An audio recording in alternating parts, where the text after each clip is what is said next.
নবীজি বলেন তুরফাউলিল মাইয়িত বাদা মাউতিহি দারাজাতুহু, ইন্তেকালের পর আল্লাহ পাক বলবেন, এ বান্দা পৃথিবীর থেকে এসেছিলে, কবরের মধ্যে কোনোভাবে 33 দেওয়া হয়েছে। কি দেওয়া হয়েছে?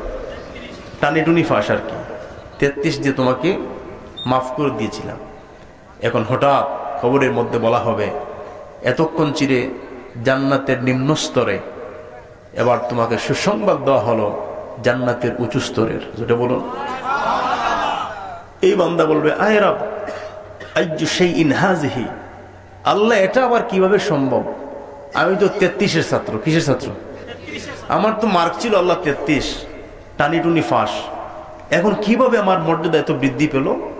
তখন তার কবরের মধ্যে আওয়াজ আসবে, ওয়ালাদুকা ইস্তাগফার লাকা, পৃথিবীতে নেককার একটা আওলাদ রেখে এসেছিলে, তোমার ইন্তেকালের পর ওই আওলাদ নামাজ পড়ে তোমার জন্য কি করেছে? রোজা রেখে তোমার জন্য কি করেছে? হজ করে তোমার জন্য দোয়া করেছে, কোরআনুল কারীমের তেলাওয়াত করে তোমার জন্য দোয়া করেছে। আমি আল্লাহ পাক তোমার সন্তানের দোয়াকে কবুল করে ওই দিকে তোমার মর্যাদাকে আমি আল্লাহ পাক বাড়িয়ে দিয়েছি। বলুন সুবহানাল্লাহ।